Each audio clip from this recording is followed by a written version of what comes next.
Hey everyone, welcome to Pass or Play. So today I will be reviewing Halloween Ends, currently in theaters and streaming on Peacock, starring Jamie Lee Curtis, Rowan Campbell, Will Patton, Andy Matichak, just to name a few.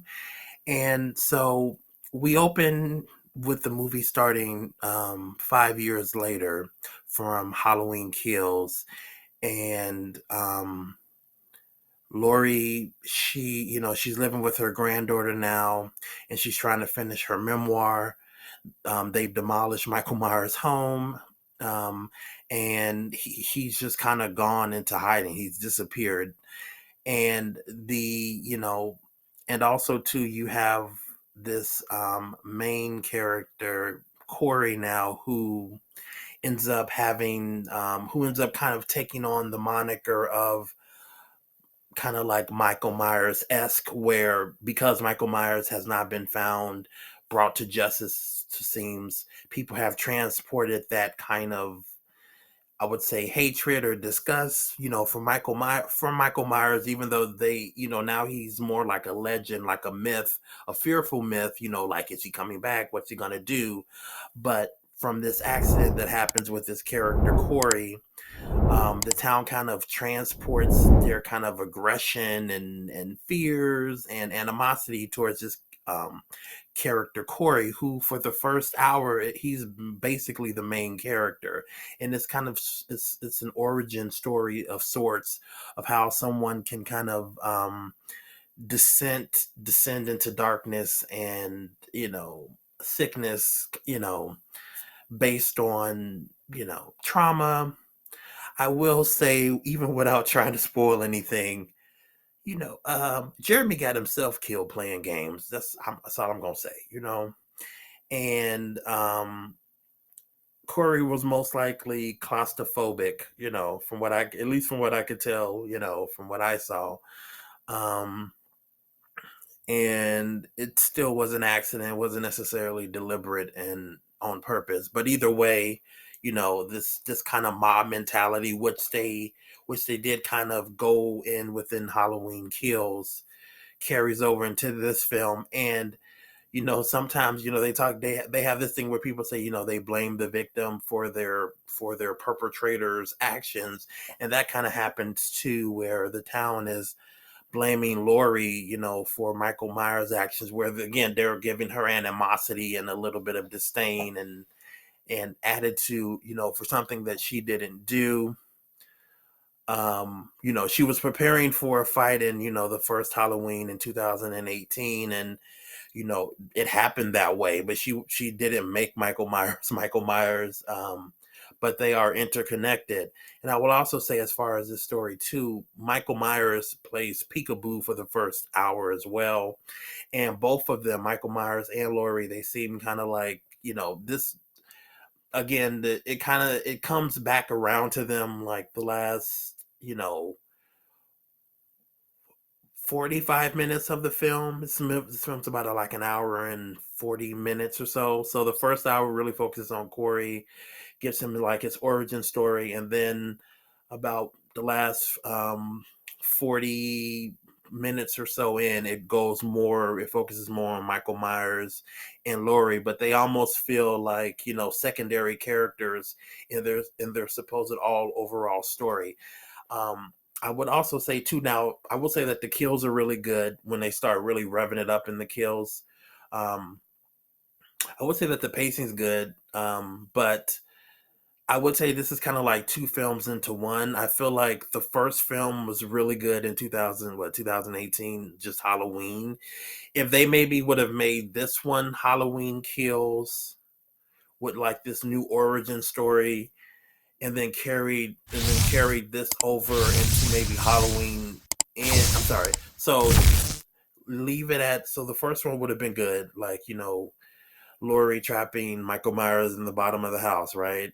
Ended there. That would have kind of been a good kind of story between those two. And then maybe the second one would have been this film, and maybe carry it over into maybe what Halloween Kills was, which the town and the hospital and all that.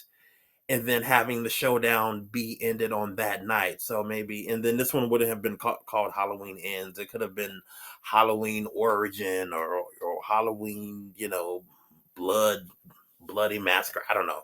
This maybe could have been the second film. You have more focus on kind of a new threat, a new evil emerging. Um, Carry this over into the third film, add that kind of mob mentality and stuff that was going right. Then you're escalating it more in the third film of the mob mentality of the town. I think if they had did it that way, this may have actually been a little bit better. It's like, so the first one would have been good 2018, then make this one the second film, and then carry this without necessarily the ending, how it ends with Laurie and Michael, and carry that with the mob mentality that happens in Halloween Kills into a third film, and I think it actually would have been a little bit better. I do get what they were trying to do with this film, but yeah, I don't know. It's not bad. I will still say that it's a play, because I mean it still does what it's supposed to do. This is the ending of the movie, or the franchise, to an extent, at least with Laurie.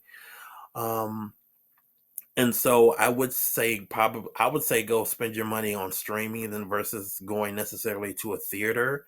But if you want that theatric experience, with the big screen or an IMAX, with the bumping speakers and all that, then I would say sure, if that's what you want and you really love this franchise and you love the characters, well then, go pay for it to see it in the theater.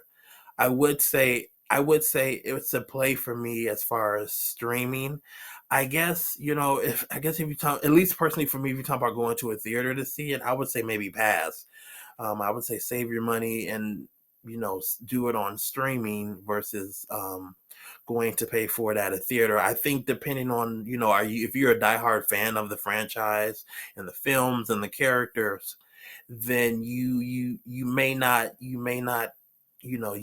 care for how this movie overall is done, how the main two characters are treated, how their overall arc is kind of completed here.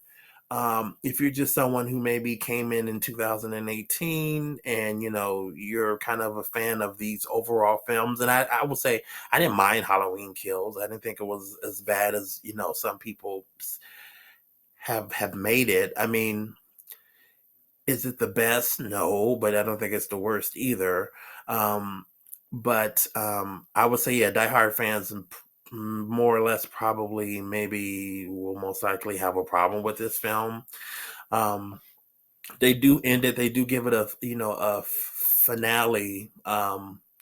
I think some people may be happy with it, and others maybe not. Some people may say this doesn't really even feel like a final caveat to Michael Myers and Laurie's story.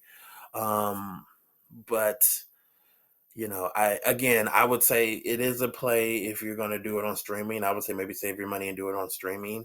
Um, Probably more if you're a diehard fan. If you're someone who just likes these kind of movies and you just want like a theatric experience, then I would say maybe pass as far as the theatrical experience. But other than that, I still, for the most part, had a good time. I do get what the writers were trying to do. They do bring back one character from the first 2018 film that I was pretty sure had died and just looks really miserable. you know, um, and I do get what they were trying to show here, as far as portraying. They were trying to give depth and to this character to kind of showcase how someone can get from A to Z, and I do get that, but I think a lot of it gets lost in translation. People are making decisions that don't always make sense, especially for being in that town. It's like, why would you even play this kind of game? Or why would you even do this kind of actions? There's just certain decisions that don't make sense. And it's like, yeah, yeah, that's probably why you died. Right, but it's, yeah, but again, Jamie Lee, all the actors, I feel like all the actors, Jamie Lee Curtis, she knows this character and she kills it. As far as the acting, you know, that's great. The acting of the characters is great. Everyone does their part in that way. The new character Corey, the actor who does that, he's really great too. The granddaughter, I mean, everybody, you know, does their part to make this film, you know, the best that it can be. I think it's more or less the overall script and story. But other than that, again, I think if you're a hard,